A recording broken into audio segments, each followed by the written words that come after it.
အားလုံးပဲမင်္ဂလာပါအင်းမြင့် education မှာယနေ့သင်ကြားမယ့်သင်ကြားရေး lesson ကတော့ Gစစ်သင်ယူအခန်း3ရဲ့ lesson-43 ပဲဖြစ်ပါတယ်ဆရာတို့ပုဒ်စာနံပါတ်5ကိုဆက်လက်လေ့လာလိုက်ရအောင်ပါပုဒ်စာနံပါတ်5မှာဆိုရင်စက္ကူတစ်ထုပ်သည်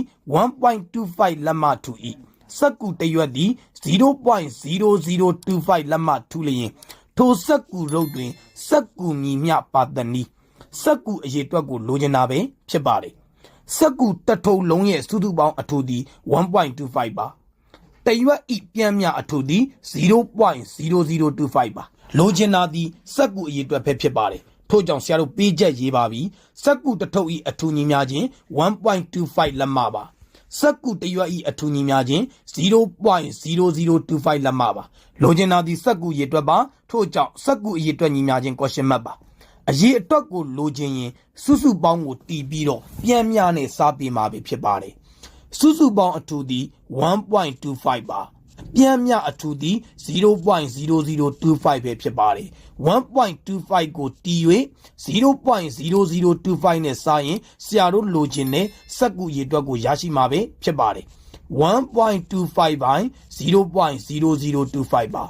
ဆရာတို့စားကိန်းသည်တသမကိန်းဖြစ်နေပါတယ်ဒါကိုဆရာတို့အပြည့်ကိန်းပြောင်းပါမယ်တသမဘယ်နှစ်နေရာလဲကြည့်တဲ့အခါမှာတသမ4နေရာပါထို့ကြောင့်ဆရာတို့1000နဲ့မြောက်ပါမယ်ပိုင်းခြေကို1000နဲ့မြောက်ရင်ပိုင်းဝေကိုလည်း1000နဲ့မြောက်ပါမယ်ဆရာတို့ပိုင်းခြေကို1000နဲ့မြောက်ပါမယ်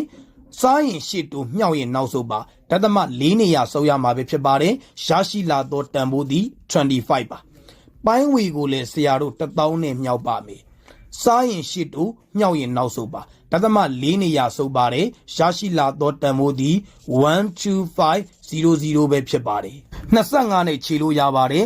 25တလီပါ25 5လီ125ပါနောက်က3ညာနှလုံးထည့်ပေးလိုက်ပါတယ်ရရှိလာသောစက္ကူအရေအတွက်သည်500ပဲဖြစ်ပါတယ်ထို့ကြောင့်စက္ကူအရေအတွက်ညီမျှခြင်း900ရွက်လို့အဖြေထုတ်ပေးလိုက်ရင်ရပါပြီယနေ့သင်ကြားပေးခဲ့တဲ့ပုဒ်စာနံပါတ်5ရဲ့ရှင်းလင်းချက်ကိုနားလည်လိမ့်မယ်လို့ထင်ပါတယ်အားလုံးကိုကျေးဇူးတင်ပါတယ်ရှင်လန်းချမ်းမြေ့ကြပါစေဗျာ